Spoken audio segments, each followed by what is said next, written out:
अस्सलामुअलैकुम बेटा। जैसा कि आप चैप्टर नंबर 1 में टॉपिक सुन रहे थे, डायमेंशन ऑफ फिज़िकल क्वांटिटीज़। आपने डायमेंशन के कॉन्सेप्ट को सुना, समझा। आपको बेटा डायमेंशन आपकी टेक्स्ट बुक से डायमेंशन लिखने का तरीका भी बताया और आपको हायर क्लासेस में डायमेंशन का जो कॉन्सेप्ट था वो भी अलग सिखाया। इसी डायमेंशन से रिलेटेड आज के लेक्चर में मैं आपको एग्जाम्पल 1.6 और न्यूमेरिकल 1.6 आज सॉल्व कराऊंगा। अगर आप बच्चों ने प्रैक्टिस की है डायमेंशन की तो ये आज का लेक्चर आपको फिंगर टिप्स पर बेटा तैयार हो जाएगा। तो आप तमाम ने ख्याल इस बात का रखना है,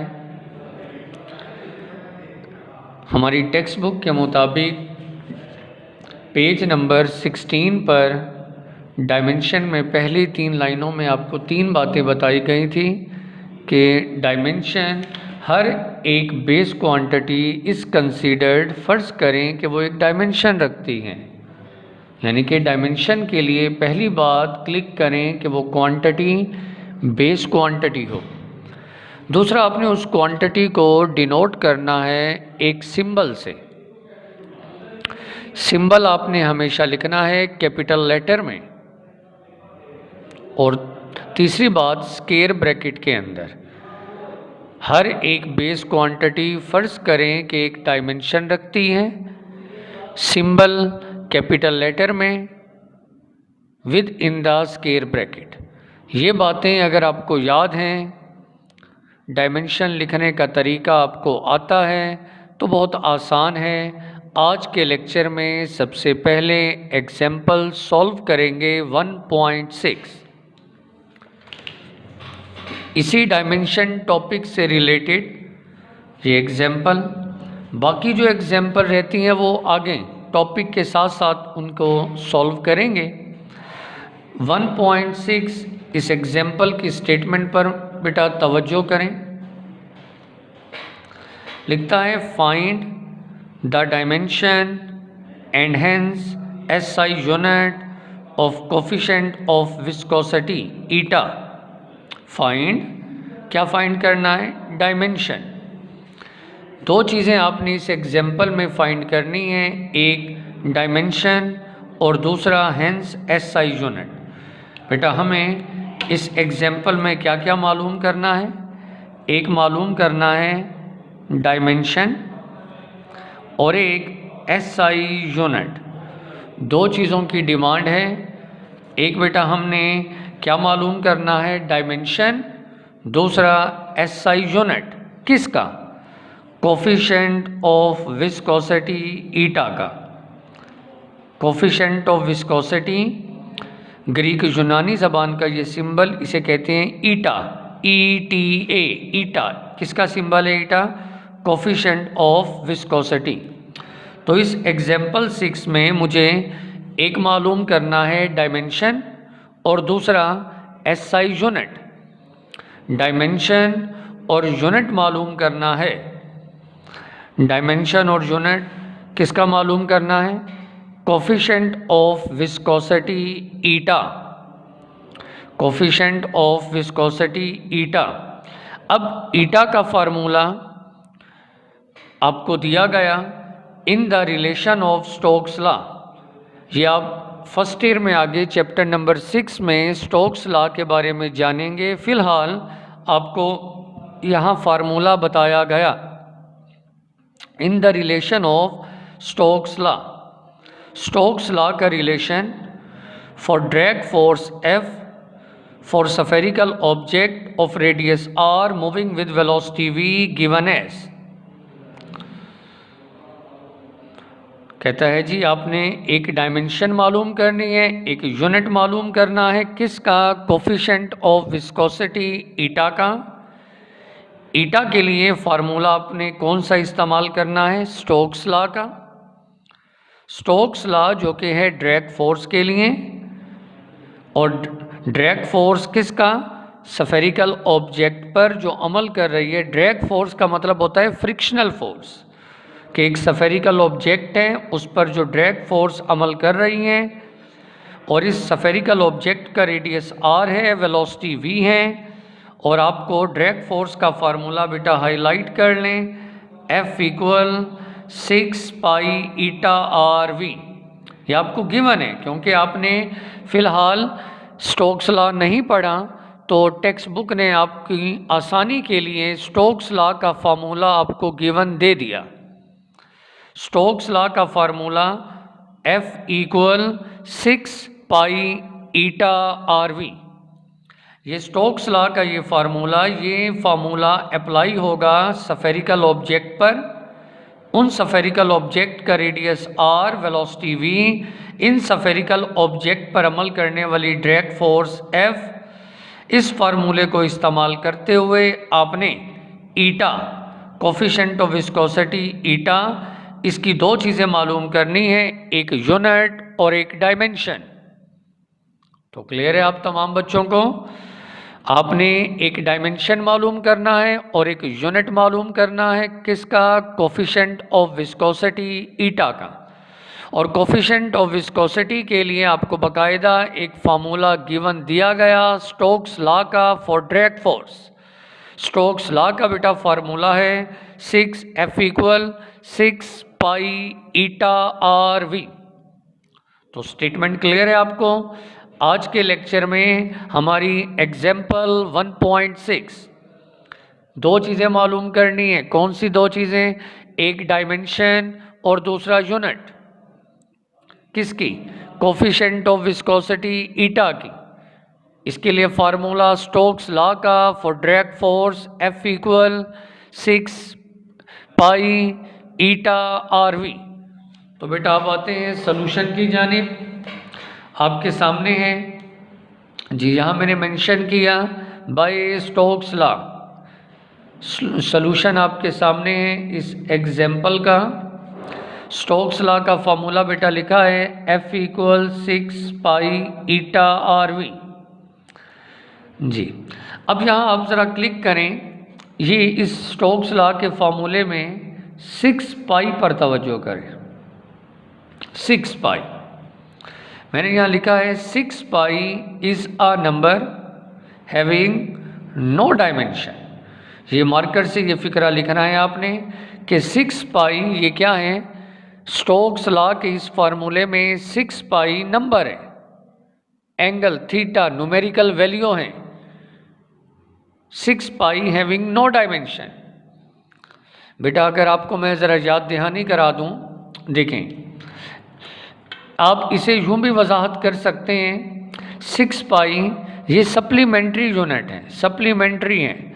आपको अगर याद हो, आपने सप्लीमेंट्री यूनिट सुने थे, एक होता है रेडियन, एक होता है स्टीरेडियन। अगर बेटा आपको सप्लीमेंट्री यूनिट वाला इस चैप्टर वाला लेक्चर अगर याद आए, सप्लीमेंट्री यूनिट थे दो, एक रेडियन और एक स्टीरेडियन। पूरे सर्कल का जो एंगल, रेडियन और स्टीरेडियन दोनों एंगल हैं। रेडियन एंगल होता है जो सर्कल के सेंटर पर, और स्टीरेडियन जो एंगल है सफ़ेयर के सेंटर पर। तो सर्कल के लिए, पूरे सर्कल के लिए जो एंगल होता है रेडियन वो था 2 पाई, और सफ़ेयर के सेंटर पर बनने वाला एंगल था 4 पाई। इसी तरह 2 पाई, 4 पाई, और यहाँ क्या मेंशन है? 6 पाई। ये 6 पाई सप्लीमेंट्री है। और आपको याद होगा डायमेंशन के लिए पहली शर्त क्या थी? हर बेस क्वांटिटी की एक डायमेंशन है। हर बेस क्वांटिटी की फ़र्ज़ करो एक डायमेंशन है, यानी डायमेंशन के लिए क्वांटिटी बेस क्वांटिटी। तो 6 पाई सप्लीमेंट्री है, और सप्लीमेंट्री की कोई डायमेंशन नहीं होती, इसीलिए बुक ने लिखा 6 पाई नंबर है हैविंग नो डायमेंशन। इसकी कोई डायमेंशन नहीं, क्योंकि डायमेंशन हमेशा लिखा जाता है हर एक बेस क्वांटिटी, जबकि 6 पाई ये क्या है? सप्लीमेंट्री है। इसलिए 6 पाई नंबर है, वैल्यू है, सप्लीमेंट्री है, इसका कोई डायमेंशन नहीं, इसका डायमेंशन में कोई रोल नहीं, इसको तो आप डिलीट कर दें, भूल जाएं। देखिए मैंने 6 पाई को ख़त्म, इग्नोर कर दिया, बाकी रह गया F equal eta r v, ये आपके सामने। तो आप इस पॉइंट को बार बार सुनेंगे तो क्लिक करेंगे, ठीक है ना। स्टोक्स लॉ के फार्मूले में 6 पाई नंबर है और इसकी कोई डायमेंशन नहीं, ये 6 पाई सप्लीमेंट्री में आता है, सप्लीमेंट्री क्वांटिटीज यूनिट में, जबकि डायमेंशन के लिए बार बार आपको कहा कि हर एक बेस क्वांटिटी फर्ज करो एक डायमेंशन रखती है, इसलिए 6 पाई को डिलीट कर दें, बाकी रह गया F equal eta r v. यहाँ से ईटा हासिल करें, आर और वी मल्टीप्लाई, इधर आकर डिवाइड, तो ईटा हो गया F बटा आर वी। F की जगह Newton second law, F equal m में बटा आर वी। अब आप इस फार्मूले की मदद से हर क्वांटिटी की डायमेंशन आपको याद होनी चाहिए, यहाँ डायरेक्ट लिखें। देखिए बेटा, मैस की डायमेंशन कैपिटल एम, ठीक हो गया, सिंबल कैपिटल लेटर में, स्क्वायर ब्रैकेट के अंदर मैस की डायमेंशन है, आपको याद होनी चाहिए। एक्सेलरेशन की डायमेंशन LT-2, LT-2, और रेडियस है, इसकी dimension length L। V velocity, velocity की डायमेंशन LT इनवर्स। इन तमाम की डायमेंशन आपको याद हो, डायरेक्ट आपने अब लिखनी है। मैस की डायमेंशन बेटा m, एक्सेलरेशन की LT-2, रेडियस, लेंथ फासला डिस्टेंस डायमेंशन L, वेलोसिटी की LT इनवर्स। अब इन सब को ऊपर वाली ये जो अलग अलग ब्रैकेट में, इन्हें इकट्ठा एक ब्रैकेट में, नीचे वालों को अलग अलग एक में। ऊपर वालों को लिखेंगे ML-T-2, ये ऊपर वाले इन दो को मैंने इकट्ठा एक ही ब्रैकेट में लिख दिया, ML-T-2। नीचे वालों को एक ही ब्रैकेट में लिखा, L और L, इसकी पावर भी 1, इसकी भी 1, बेस इक्वल है, पावर ऐड, 1 और 1 2, L square T-1, L square T-1। अब इन दोनों को एक ही ब्रैकेट में लिखें, पहले ऊपर वाले लिखें ML-T-2। अब ये जो नीचे वाले हैं, जब ये क्वांटिटीज़ ऊपर आएंगी तो माइनस साइन बदल जाएंगे। लेंथ L है, स्क्वायर है, ऊपर आकर -2, T-1 है, ऊपर आकर +1, ऊपर आकर ये +1, ठीक है ना। L स्क्वायर ये पावर पॉजिटिव, ऊपर आकर नेगेटिव, T नेगेटिव, ऊपर आकर पॉजिटिव। अब इनको रीअरेंज करें, M, अब देखें लेंथ L, इसकी पावर 1 है और इस लेंथ की पावर -2 है, इन दोनों को सॉल्व करेंगे तो ये -1, ये सिर्फ रफ वर्क है ना, देखें ना, इस लेंथ की पावर L है, पावर 1 है, और इस लेंथ की पावर लेंथ L -2 है, बेस इक्वल है, पावर ऐड कर दो तो ये हो गया आपके पास 1 और ये -2, 1 -2 -1 लिखा है वो। इसी तरह ये T-2 है और ये T+1 है, इन दोनों को सॉल्व करेंगे, T-1, तो ये आपके पास डायमेंशन आ गई ईटा, कोफिशिएंट ऑफ विस्कोसिटी ईटा की डायमेंशन आ गई ML-1 T-1, ML-1 T-1, ये आ गई डायमेंशन ईटा की। अब देखिए बेटा, जिस तरह मैंने आपको सिखाया था, आप यूनिट से डायमेंशन हासिल कर सकते हो ना, इसी तरीके से आप डायमेंशन से यूनिट भी बना सकते हो। अब ज़रा आप क्लिक करें, कैसे जनाब, ये जो आपने डायमेंशन हासिल की हैं, अब आप इसी डायमेंशन से SI यूनिट हासिल कर लें। देखें, मैस का यूनिट पहले नंबर पर M है ना, मैस M, मैस का यूनिट ये किलोग्राम, फिर आगे लेंथ है L, लेंथ का यूनिट मीटर। अब लेंथ के ऊपर पावर -1 है तो मीटर के ऊपर भी -1। टाइम का यूनिट सेकेंड, ऊपर पावर -1, ठीक हो गया। तो किलोग्राम पर मीटर पर सेकेंड ये आ गया आपके पास SI unit coefficient of viscosity का। तो बात क्लियर हो गई आप तमाम बच्चों को। आपने कोफिशिएंट ऑफ विस्कोसिटी का डायमेंशन भी लिखा, यूनिट भी। बेटा दोबारा सुन लें, डायमेंशन से यूनिट बनाएं, रट्टा मत लगाएं। मैस, M है मैस, मैस का यूनिट किलोग्राम, kg लिख दिया।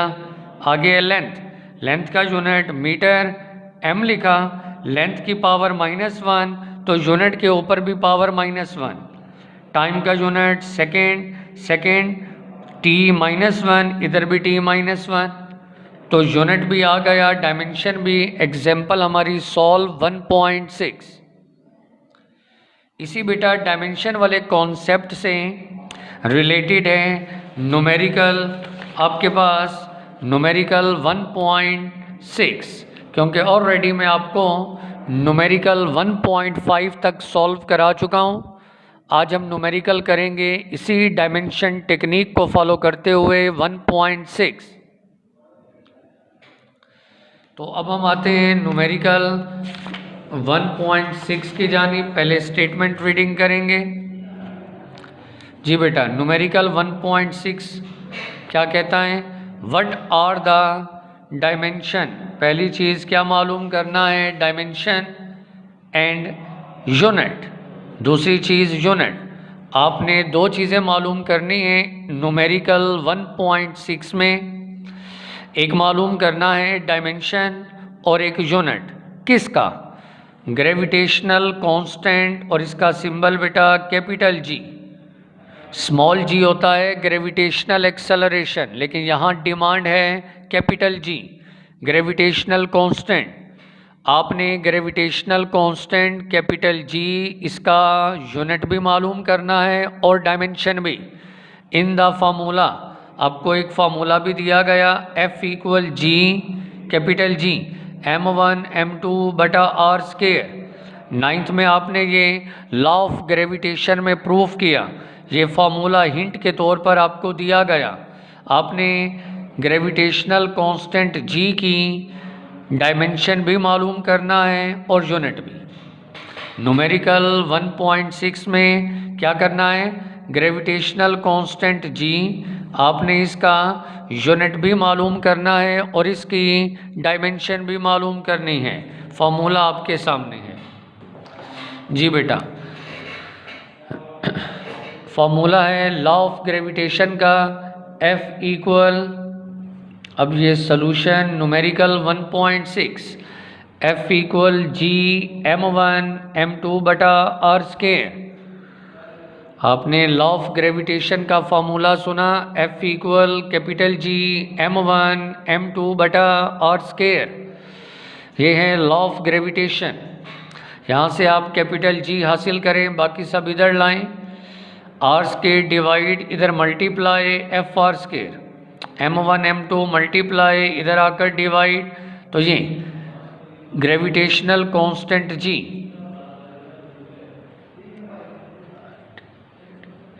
ग्रेविटेशनल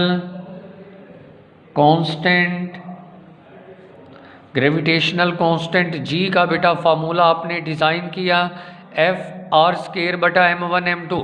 अब इसी फार्मूले से आप यूनिट भी हासिल करोगे और इसी फार्मूले से आप डायमेंशन भी।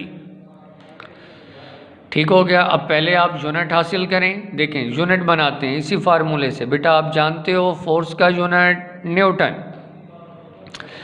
और डिस्टेंस है दो मैसेज का दरमियानी फासला r, और डिस्टेंस है तो डिस्टेंस का यूनिट हो गया मीटर, और ऊपर स्क्वायर है तो स्क्वायर, मीटर स्क्वायर। फोर्स का यूनिट न्यूटन, डिस्टेंस का मीटर है, ऊपर स्क्वायर था मीटर स्क्वायर, फिर बटा, बटा के नीचे क्या है? m1 m2 दो मैसेज हैं। मैस का यूनिट किलोग्राम, तो दो मरतबा दो मैस हैं किलोग्राम किलोग्राम, ये हो गया किलोग्राम स्क्वायर। फोर्स का यूनिट न्यूटन, और डिस्टेंस है तो डिस्टेंस का यूनिट हो गया मीटर, ऊपर स्क्वायर मीटर स्क्वायर। मैस का यूनिट किलोग्राम, M1 M2 दो मैसेज हैं, किलोग्राम स्केयर।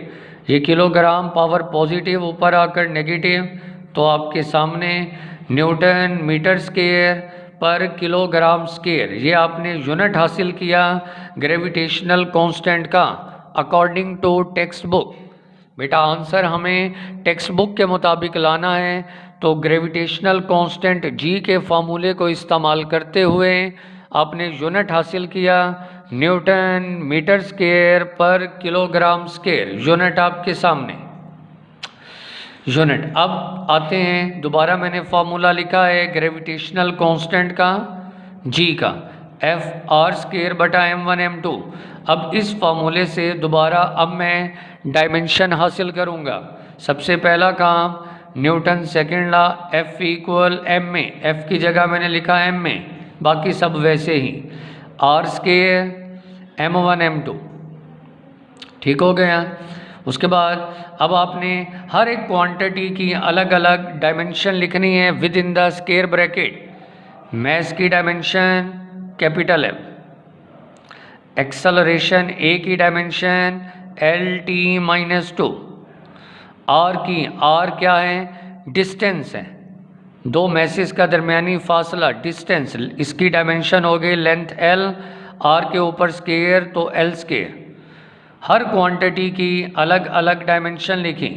मैस की dimension m, acceleration LT-2, r radius की लेंथ स्केयर। अब बटा के नीचे M1 M2, मैं M1 और M2 दोनों मैस हैं, अलग अलग मैस। मैस की डायमेंशन कैपिटल M, M1 के लिए भी कैपिटल M, M2 भी मैस, इसकी डायमेंशन भी कैपिटल M। अब बेटा इस बटा के ऊपर वाली डायमेंशंस को एक ही ब्रैकेट में इकट्ठा करो और नीचे वालों को भी इकट्ठा करो। जी ऊपर वालों को इकट्ठा करूँगा, M देखें ये लेंथ L है और ये L स्केयर है, इन्हें कॉमन करें, इकट्ठा करें तो L क्यूब और T-2। ऊपर वालों को इकट्ठा किया M L क्यूब T-2, बटा के नीचे इन दोनों को इकट्ठा करो M और M स्केयर। अब इन सब को एक ही ब्रैकेट में ले आऊँ, M L क्यूब T-2 और ये M पॉजिटिव है, ऊपर आकर नेगेटिव M-2। अब आप M और M-2 इन दोनों को सॉल्व करें, M-1 बाकी वही L क्यूब T-2, तो ये आ गई आपके पास डायमेंशन।